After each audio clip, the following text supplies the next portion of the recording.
What happens when a joke goes too far, and the one you thought was powerless turns the tables? I never expected to be handed official court papers at my own front door. Papers that changed my life and made me realize my harmless birthday prank wasn't so harmless after all. The restaurant buzzed with conversation as I adjusted my red dress one final time. Simon's 36th birthday party was in full swing, and I had every intention of making it memorable. Not for him, mind you, but for me. I deserved to be the center of attention tonight. "Eluned, you look stunning," my sister Tessa whispered as she slid into the seat beside me. "Simon's lucky to have you." I smiled, but my eyes were fixed on June and Walter Ellis across the table. Simon's parents sat stiffly, picking at their salads with the kind of precision that screamed uptight. June wore her usual navy blazer. God, did the woman own anything else? While Walter adjusted his glasses for the 100th time tonight. "They're so formal," I murmured to Tessa, loud enough for a few nearby friends to hear. "You'd think we were at a funeral, not a birthday party." A couple of my co-workers chuckled. Simon shot me a warning look, but I pretended not to notice. He was always too sensitive when it came to his parents. Someone needed to loosen them up, and tonight, that someone was going to be me. "So, June," I called across the table, my voice cutting through the ambient chatter. "Tell everyone about your retirement hobby. What is it you do now? Organize your sock drawer by thread count." The table went quiet for a moment. June's fork paused halfway to her mouth, and I could see the slight flush creeping up her neck. Walter cleared his throat uncomfortably. "I volunteer at the library," June replied evenly, though her voice was tight. "We run literacy programs for underprivileged children." "Oh, how noble," I said, taking a sip of my wine. "I bet those kids just love story time with someone who probably reads the phone book for fun." This time, the silence stretched longer. Simon's jaw clenched, and I could feel his leg bouncing under the table, his nervous tell. But some of my friends were smirking, and that was all the encouragement I needed. "Eluned," Simon said quietly, "maybe we should—" "Oh, come on, honey," I interrupted, placing my hand on his arm. "Your parents know I'm just teasing. Right, Walter? You can take a joke, can't you?" Walter's eyes met mine briefly before he looked down at his plate. "Of course," he said, but his voice lacked conviction. The waiter appeared with the main courses, providing a temporary reprieve. I watched as June cut her chicken into precise, tiny pieces. Everything about this woman was so controlled, so proper. It irritated me in ways I couldn't fully explain. My phone buzzed with a text. I glanced down discreetly. "Dane. How's the family dinner from hell?" I suppressed a smile and quickly typed back, "You have no idea. These people need to learn how to live a little." "Who's texting?" Simon asked, leaning over slightly. "Just work," I lied smoothly. "You know how it is in marketing, always something urgent." Across the table, I caught Tessa watching me with a slight frown. My sister had always been too observant for her own good. As the evening progressed, I found myself getting bolder with my comments. When Walter mentioned his old engineering job, I joked about how exciting it must have been to watch paint dry professionally. When June complimented the restaurant's decor, I suggested she probably had the same beige curtains at home that she'd hung in 1987. Each comment landed like a small bomb at our table. Simon grew quieter and quieter, while his parents maintained their polite facades with increasing difficulty. But my audience, my co-workers, some of Simon's friends who'd always found his parents stuffy, were eating it up.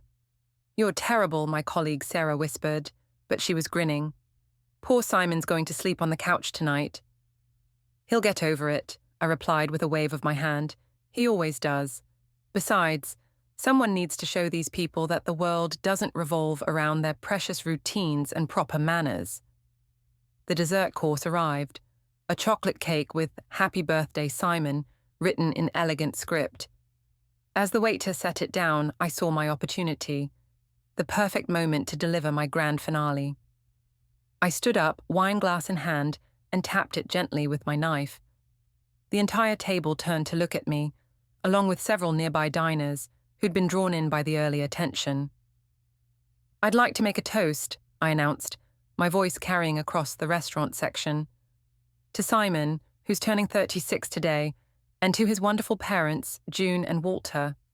Simon's face had gone pale. "Eluned, please." No, let me finish," I continued, waving him off. "I want everyone to know how lucky Simon is to have parents who've been married for, what is it now? 40 years.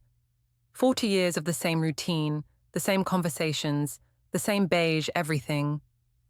A few uncomfortable chuckles rippled through the group, but I was just getting started. "June and Walter have really shown us all what marriage looks like when you completely give up on passion, spontaneity, and basically anything that makes life worth living. They're like a cautionary tale wrapped in sensible shoes and cardigans." The silence that followed was deafening. June's face had gone white, then red, then white again. Walter was staring at his hands, his shoulders hunched as if he were trying to disappear into his chair.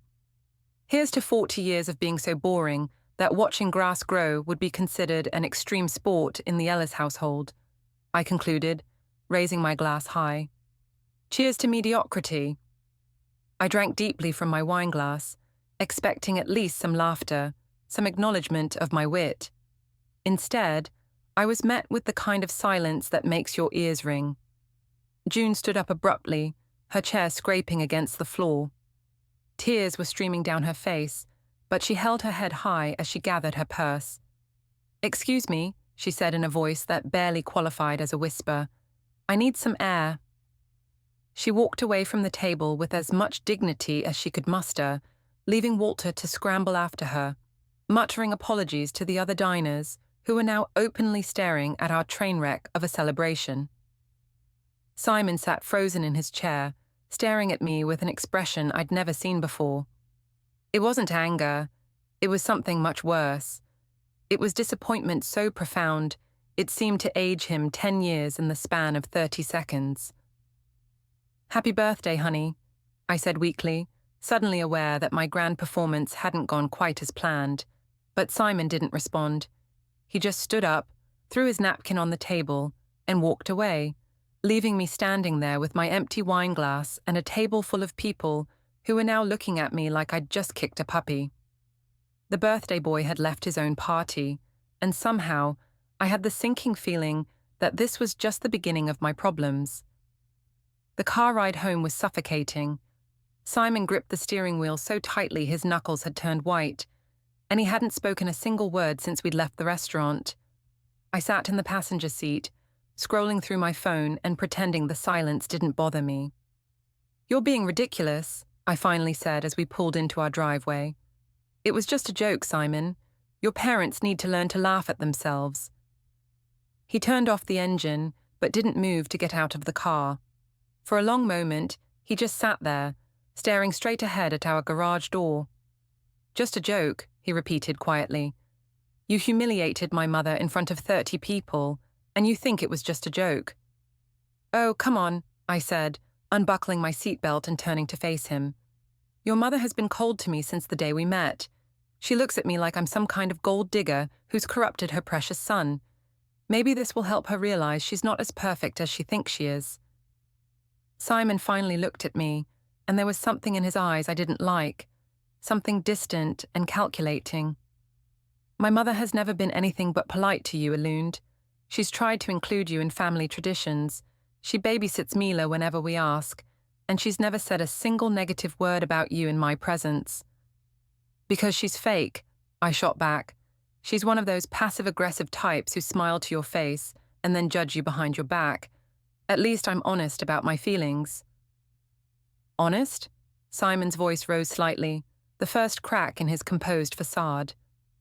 "You call what you did tonight honest? You call humiliating two people who've done nothing but welcome you into their family honest?" I got out of the car, slamming the door harder than necessary. "I'm not going to apologize for refusing to walk on eggshells around your uptight parents. Maybe if they learned to loosen up a little, we could all have more fun together." Inside the house, I could hear the TV playing in the living room. Tessa must have brought Mila home and stayed to babysit. I kicked off my heels and padded toward the kitchen, suddenly craving a glass of wine to wash away the bitter taste of the evening. "Mommy," Mila's voice called from the living room. "How was Daddy's party?" "It was fine, sweetheart," I called back, not wanting to deal with my 7-year-old's questions right now. "You should be in bed." "Tessa said I could stay up until you got home," Mila replied, appearing in the kitchen doorway in her pajamas. Her dark hair was messy from lying on the couch, and she was clutching her favorite stuffed elephant. Simon came in behind her, his face still set in those hard lines that made him look like a stranger. "Daddy, why do you look sad?" Mila asked, immediately picking up on the tension that seemed to fill every corner of our house. "I'm just tired, sweetheart," Simon said, his voice gentling as he knelt down to her level. "It's been a long day." "But it was your birthday," Mila said with the logic only a child could possess. "Birthday days are supposed to be happy." I saw Simon's jaw twitch, and I knew he was thinking about the restaurant, about his mother's tears, about the way his father had looked like he wanted to crawl under the table and disappear. "Sometimes grown-up parties are different than kid parties," he said carefully. "Why don't you go brush your teeth? I'll be up to tuck you in a few minutes." Mila nodded and scampered off toward the stairs, but not before giving me a hug that made my chest tighten with guilt I didn't want to acknowledge. "Where's Tessa?" I asked, looking around the empty living room. "She left about 10 minutes ago," Simon said, loosening his tie. "She seemed upset about something. Said she'd call you tomorrow." Of course she was upset. Tessa had always been too sensitive, just like Simon. She probably thought I'd gone too far tonight, but she hadn't been dealing with June's subtle disapproval for the past 3 years. She hadn't been on the receiving end of those polite smiles that never quite reached her eyes. I poured myself a generous glass of wine and settled onto the couch, flipping through channels until I found a mindless reality show. Simon disappeared upstairs to tuck Mila in, and I could hear their muffled voices through the ceiling, his patient and warm, hers animated as she told him about her day. When he came back downstairs, he didn't join me on the couch. Instead, he went to the hall closet and pulled out a pillow and blanket. "What are you doing?" I asked, though the answer was obvious. "I'm sleeping down here tonight," he said without looking at me. "I need some space to think." "You're seriously going to punish me for standing up for myself," I said, setting down my wineglass harder than necessary. "Your parents have been judging me for years, Simon. Tonight, I just gave them a taste of their own medicine." "My parents have never judged you," Simon said, his voice tired. "The only person doing any judging tonight was you." He arranged the pillow on the couch cushion with methodical precision, and I realized he was serious about sleeping downstairs. In 3 years of living together, he'd never done that, not even after our worst fights. "Fine," I said, standing up and grabbing my wine. "Sleep down here if it makes you feel better, but I'm not apologizing for refusing to be intimidated by your mother's passive-aggressive bullshit." I started toward the stairs, but Simon's voice stopped me. "She was crying, Eluned. My mother was crying in the restaurant parking lot because of what you said to her." I turned around, ready with another defensive response, but something in his expression made the words die in my throat. He looked broken in a way I'd never seen before. "She's 62 years old," he continued quietly. "She spent her entire adult life taking care of other people, me, my father, her students, now her grandchildren. She volunteers at the library because she wants to make a difference. She bakes cookies for Mila every weekend and remembers every single person's birthday. And tonight, you stood up in front of a room full of people and told them she was a failure as a wife and a human being." I never said— "You didn't have to say it directly," Simon interrupted. "Everyone in that restaurant knew exactly what you meant. You took 2 people who've done nothing but try to love and support us, and you turned them into a punchline for your entertainment." The house fell silent except for the drone of the television. Upstairs, I could hear Mila moving around in her room, probably getting one last drink of water or using the bathroom before finally settling down for the night. "I'm going to bed," I said finally, not knowing what else to say. Eluned, Simon called as I reached the stairs. I turned back, hoping maybe he was ready to forgive me, ready to admit that his parents weren't perfect either. My mother asked me tonight if you were happy, he said. She was worried that maybe she'd done something wrong, something to make you dislike her. Even after what you did, she was more concerned about you than herself. I felt something twist in my stomach, but I pushed it down. Well, maybe she should have thought about that before spending 3 years making me feel unwelcome in this family. Simon stared at me for a long moment, then shook his head and turned away. Good night, Eluned. I went upstairs and got ready for bed, but sleep wouldn't come. Every time I closed my eyes, I saw June's face crumpling as I delivered my toast. I saw Walter's shoulders hunching as he tried to make himself smaller. I saw the way Simon had looked at me, not with anger, but with something much worse. Around midnight, I gave up on sleep and crept downstairs for another glass of wine. Simon was lying on the couch with his back to me, and his breathing was too irregular for him to be truly asleep. I grabbed my car keys from the kitchen counter and slipped out the back door. The night air was cool against my skin as I climbed into my car and started the engine, keeping the headlights off until I'd backed out of the driveway. I needed to talk to someone who would understand, someone who wouldn't make me feel like the villain in this story. I needed to hear from someone who thought I was right to stand up for myself. I pulled out my phone and sent a quick text. Are you awake? I need to talk. The response came back almost immediately. Always for you. Meet me at the usual place. 20 minutes later, I was sitting across from Dane Foster in the back booth of an all-night diner on the other side of town. His dark hair was messy from sleep, but his green eyes were alert and sympathetic as I told him about the disaster at the restaurant. Sounds like you really shook things up, he said with that crooked smile that had first caught my attention 3 months ago. Your boyfriend's family needed someone to call them out on their bullshit. That's what I keep trying to tell Simon, I said, wrapping my hands around my coffee mug. His parents have been judging me since day one, but I'm the bad guy for finally saying something about it. You deserve better than that, Dane said, reaching across the table to cover my hand with his. You deserve someone who appreciates your honesty, your sense of humor, someone who doesn't expect you to pretend to be someone you're not. I felt the familiar flutter in my stomach that Dane always triggered. He was everything Simon wasn't.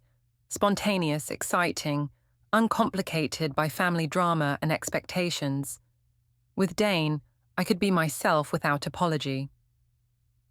I should probably get home, I said reluctantly. Simon's already suspicious about where I go when I need space. Let him be suspicious, Dane said, his thumb tracing circles on the back of my hand. You're not his property, Eluned. You have every right to have friends who understand you. I drove home feeling validated and vindicated. Dane was right. I deserved better than Simon's guilt trips and his parents' judgment. I deserved someone who appreciated my strength, my willingness to speak my mind. But as I crept back into the house and saw Simon still lying awake on the couch, something cold settled in my chest. He didn't acknowledge my return, didn't ask where I'd been, and somehow that silence felt more ominous than any argument would have. I went upstairs and finally fell asleep, but my dreams were filled with courtrooms and judges and official-looking papers that I couldn't quite read. The next morning, I woke up to the smell of pancakes and the sound of Mila's laughter drifting up from the kitchen. For a moment, I let myself believe that maybe the disaster at the restaurant had blown over, that Simon had gotten some perspective during his night on the couch. But when I came downstairs in my robe, the kitchen fell silent. Simon was standing at the stove, flipping pancakes with mechanical precision, while Mila sat at the breakfast bar, swinging her legs and coloring in her activity book. Morning, I said, trying for a casual tone. Morning, Mommy, Mila chirped without looking up from her coloring. Daddy made pancakes shaped like elephants. I looked at Simon's handiwork and had to admit the pancakes were impressive. He'd always been good with the little details that made Mila happy. But he didn't look at me, didn't acknowledge my presence beyond sliding a plate of pancakes in my direction. Thanks, I said, pouring myself coffee. These look great. Simon nodded curtly and started cleaning up the kitchen, still not meeting my eyes. The silence stretched between us, broken only by Mila's commentary on her coloring project. My phone buzzed with a text message. I glanced down and saw Dane's name on the screen. "Feeling better this morning? You seemed pretty upset last night."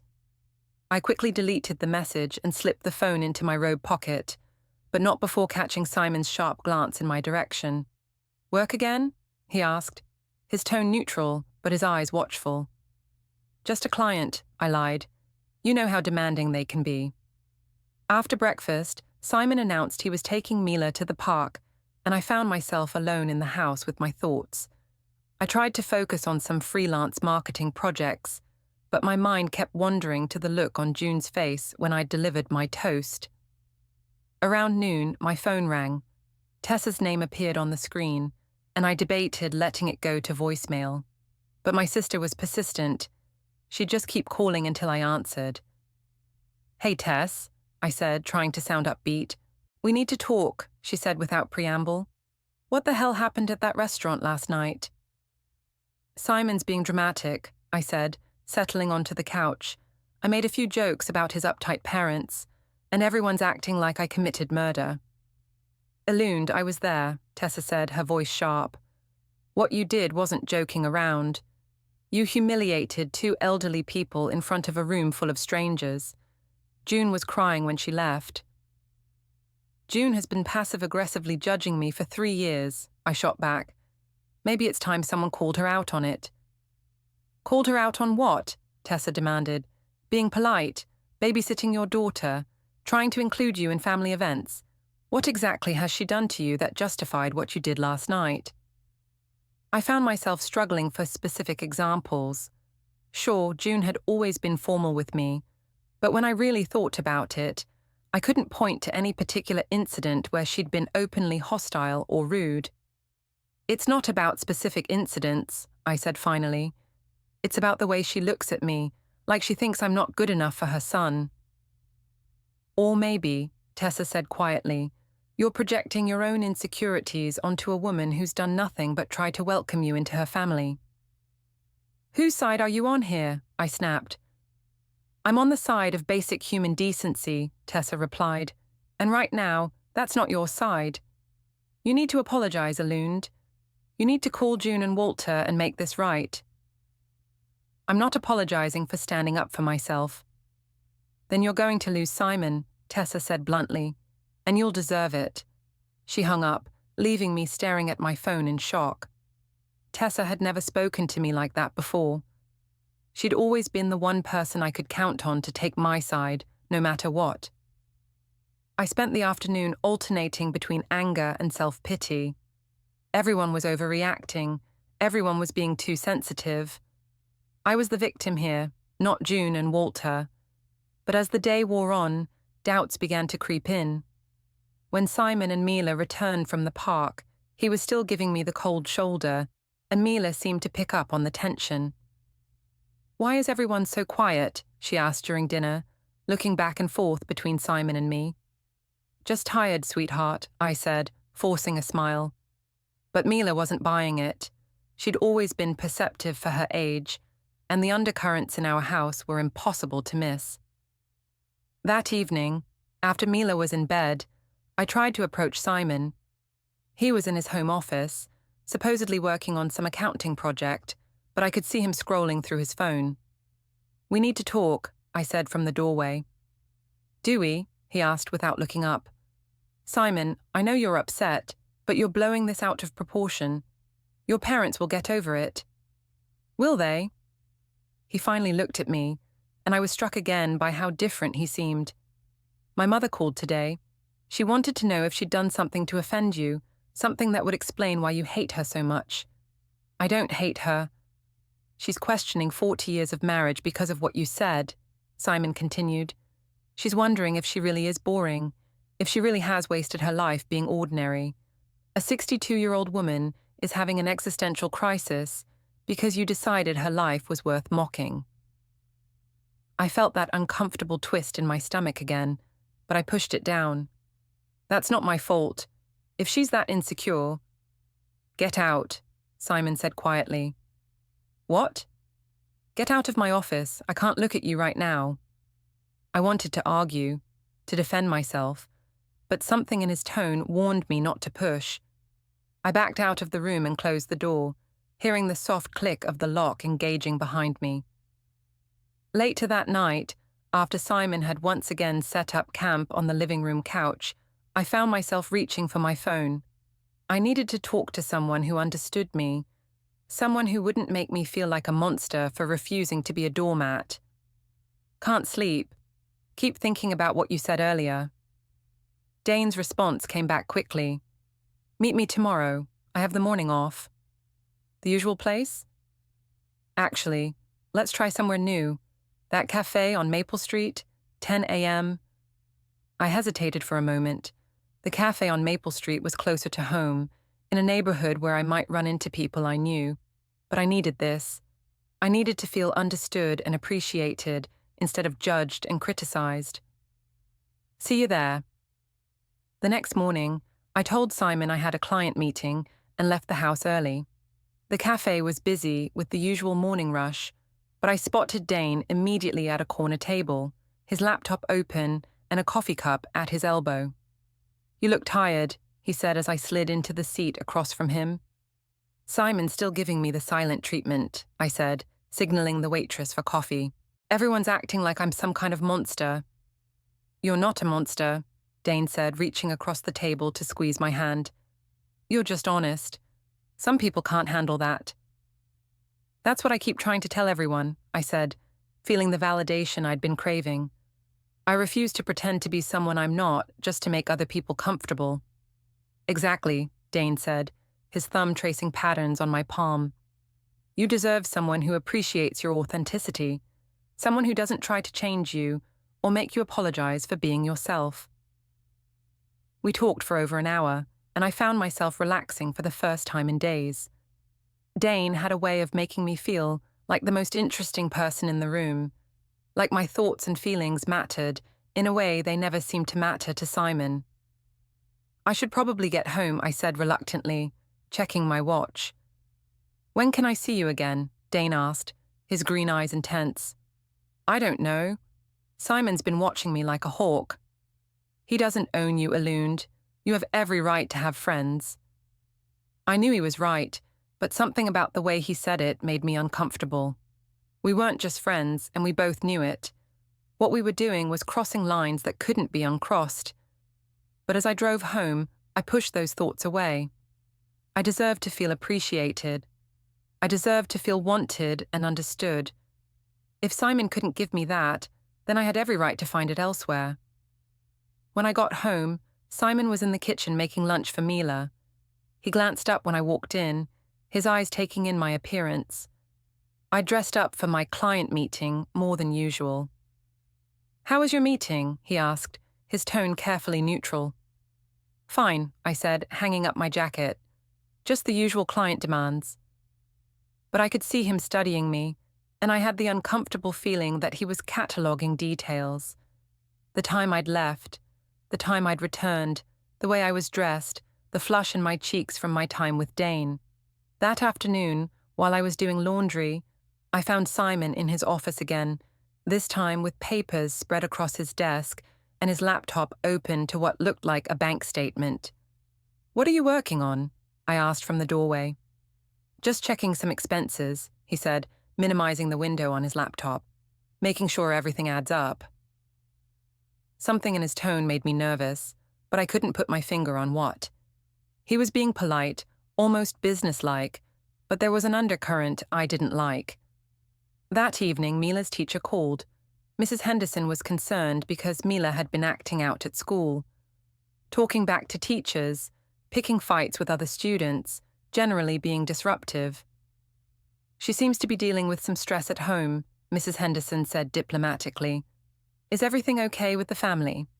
I assured her that everything was fine, that we'd talked to Mila about her behavior, but after I hung up, I felt a new weight of guilt settling on my shoulders. My 7-year-old daughter was acting out because she could sense the tension between Simon and me. Mila's having problems at school, I told Simon after we'd put her to bed. I know, he said. Mrs. Henderson called me too. We need to fix this, I said, for her sake. Simon looked at me for a long moment, and I thought maybe we were finally going to have a real conversation about what had happened at the restaurant. You're right, he said finally. We do need to fix this. But something in his tone suggested he had a very different idea of what fixing this meant than I did. That night, I lay in bed staring at the ceiling, listening to the sound of Simon moving around downstairs. He was staying up later than usual, and I could hear the soft clicking of laptop keys, the rustle of papers, the occasional ping of his phone receiving messages. I told myself he was just catching up on work, but deep down I knew it was something more than that. Simon was planning something, and I had the growing suspicion that whatever it was, I wasn't going to like it. The office party was supposed to be a casual Friday afternoon thing, just cake in the break room to celebrate our latest marketing campaign success. But somehow, the conversation turned to relationships, and I found myself once again in the spotlight, telling the story of Simon's disastrous birthday party. So there I am, I said, gesturing with my plastic fork full of sheet cake, surrounded by the most uptight people on the planet. Simon's mother literally organizes her spice rack alphabetically. Who does that? My co-workers Sarah and Mike laughed, encouraging me to continue. Even Janet from HR was smirking behind her coffee cup. And the father, I continued, warming to my audience. This man has worn the same style of glasses since 1985. I'm not kidding. I've seen the family photos. Same frames, same everything. It's like he's afraid of change. What did you do? Sarah asked, her eyes bright with anticipation. I gave a toast, I said, pausing for dramatic effect. I told everyone exactly what 40 years of settling looks like. Someone needed to shake them out of their beige little bubble. The laughter that followed felt like validation. These were my colleagues, my peers, and they understood that sometimes people needed to be called out on their boring life choices. Poor Simon, Mike said, shaking his head. I bet he was mortified. He'll get over it, I said with a wave of my hand. He always does. Besides, maybe this will motivate his parents to actually live a little instead of just existing. But even as I said it, I noticed that not everyone was laughing. Tom from the design department was looking uncomfortable, and Janet had stopped smiling altogether. I don't know, Tom said quietly. Sounds like they were just being themselves. Not everyone needs to be the life of the party. But that's exactly the problem, I said, feeling defensive. They're so wrapped up in their little routine that they can't appreciate spontaneity or humor. They make everyone around them walk on eggshells. Or maybe, Janet said, setting down her coffee cup, they're just private people who don't appreciate being humiliated in public. The break room fell silent for a moment. I felt my cheeks flush, but I forced a laugh. Trust me, if you met them, you'd understand. Some people need a wake-up call. I pulled out my phone and scrolled to the selfie I'd taken at the restaurant right after my toast, me grinning widely with the chaos of the birthday party in the background. I'd posted it on social media with the caption, "Sometimes you have to shake things up." No filter, after keeping it real. See, I said, showing them the photo. I'm not ashamed of standing up for myself. But the responses to my post hadn't been quite what I'd expected. Sure, some of my friends had liked it and left laughing emojis, but there were other comments too. Comments from people who'd been at the restaurant that night, people who'd witnessed the whole thing. That was really harsh, Eluned. Those people looked devastated. Not cool. There's a difference between being funny and being cruel. Maybe keep family drama off social media. I deleted those comments, of course, but they stung more than I wanted to admit. The party broke up shortly after that, and I went back to my desk feeling oddly deflated. I'd expected more support, more understanding from my co-workers. Instead, I felt like I was being judged all over again. My phone buzzed with a text from Dane. "Free for dinner tonight? I found a new place I think you'd love." I glanced around the office, making sure no one was watching, then typed back, Can't. Family dinner. Rain check. Your loss. This place has the best wine selection in town. I stared at the message, tempted. Simon had been cold and distant all week, and the thought of spending another evening walking on eggshells around him was exhausting. But Mila would be expecting both of us at dinner, and I'd already missed 2 of her bedtimes this week due to client meetings. Maybe tomorrow. I'll hold you to that. The rest of the afternoon dragged by. I tried to focus on a new campaign proposal, but my mind kept wandering to the uncomfortable silence in the break room, to the comments on my social media post, to the way Simon had been looking at me lately, like he was seeing me clearly for the first time and didn't like what he saw. When I got home, I found Simon in the kitchen making dinner while Mila did homework at the breakfast bar. The domestic scene should have been comforting, but instead it felt suffocating. "How was work?" Simon asked without looking up from the stove. "Fine," I said, loosening my scarf. "Just the usual office politics." "Mummy," Mila said, looking up from her math worksheet, "Mrs. Henderson wants to have a meeting with you and Daddy." My stomach dropped. "What kind of meeting?" "About my behavior," Mila said matter-of-factly. "I got in trouble again today for being mean to Jessica." Simon finally looked at me, and I could see the accusation in his eyes. Our daughter was acting out because of the tension at home, and he clearly blamed me for it. "We'll figure it out, sweetheart," I said, forcing a smile. Sometimes kids just need to work through their feelings. But even as I said it, I knew it wasn't that simple. Mila was 7 years old, and she was absorbing every bit of stress and conflict between Simon and me. She was acting out at school because her home life had become a minefield of unspoken anger and resentment. Dinner was a strained affair. Simon made polite conversation about Mila's day, but he barely acknowledged my presence. Mila seemed to pick up on the tension, becoming increasingly fidgety and demanding attention from both of us. "Can we watch a movie tonight?" she asked as Simon cleared the dishes. "All 3 of us together." I saw Simon's jaw tighten. We hadn't done anything as a family since the birthday disaster, and the idea of pretending everything was normal for 2 hours felt impossible. "Maybe tomorrow night, sweetheart," I said. "Mommy has some work to catch up on." It was a lie, but I couldn't face the prospect of sitting on the couch next to Simon, both of us pretending for Mila's sake that our relationship wasn't falling apart. After Mila was in bed, I retreated to the bedroom and called my mother. Karen Marrow had always been my most reliable source of validation, the one person who would always take my side no matter what. "Mum," I said as soon as she answered, "I need to talk." "What's wrong, honey?" I told her the whole story, the birthday party, Simon's overreaction, the way everyone was making me feel like the villain. As I talked, I felt some of the tension leaving my shoulders. My mother would understand. She'd help me see that I wasn't the bad guy here. "Oh, sweetheart," she said when I finished. "It sounds like Simon's family has really done a number on you. Some people just can't handle strong women who speak their minds." "That's what I keep trying to tell everyone," I said, feeling vindicated. I refused to be intimidated by his mother's passive-aggressive behavior. "You shouldn't have to change who you are to make other people comfortable," Mom agreed. "If Simon can't appreciate your honesty and your sense of humor, then maybe he's not the right man for you." "But what about Mila?" I asked. "She's already acting out at school because of the tension at home." "Children are resilient," Mom said dismissively. "She'll adjust. The important thing is that you don't let Simon and his family make you feel bad about being yourself." After we hung up, I felt better. My mother was right.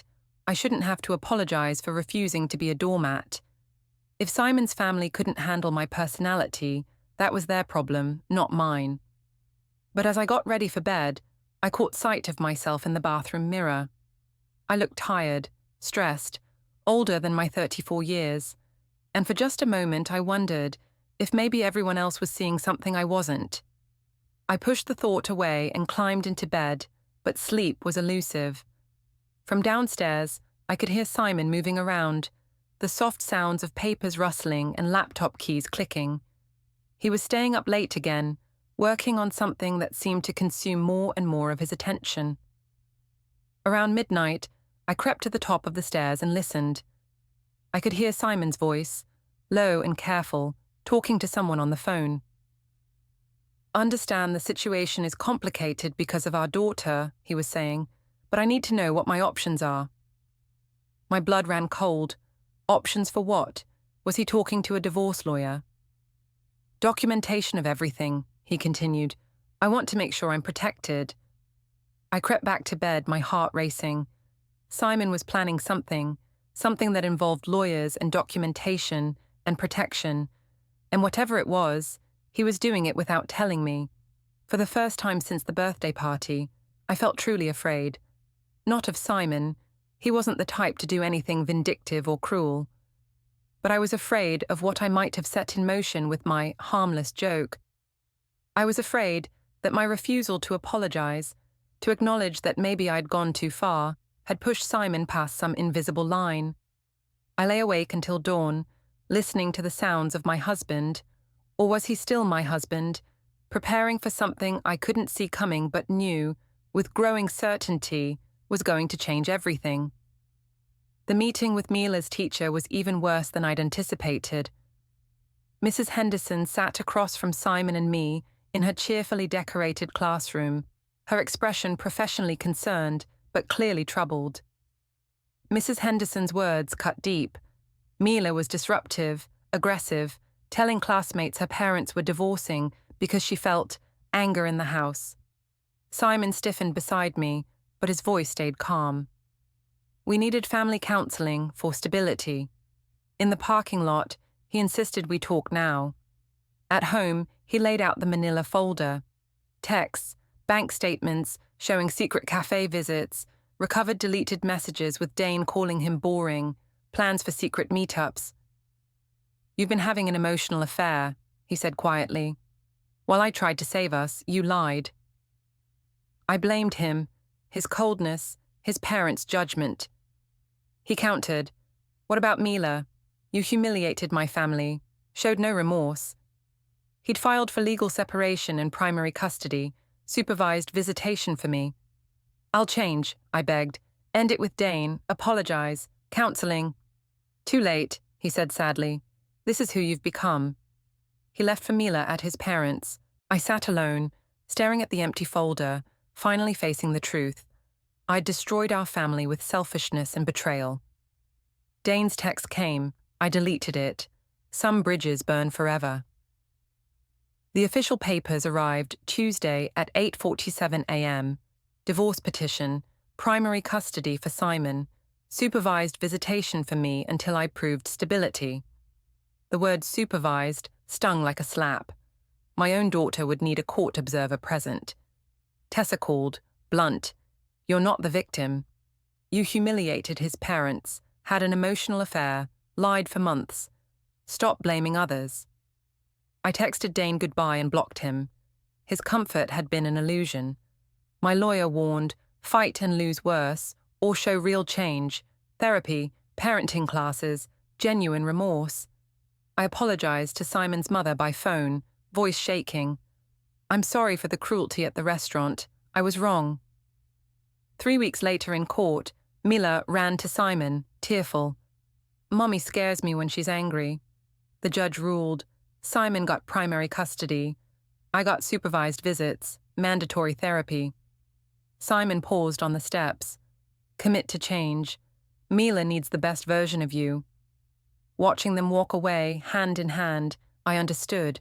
I'd destroyed our family. Now the long work of rebuilding began, with honesty, accountability, and no more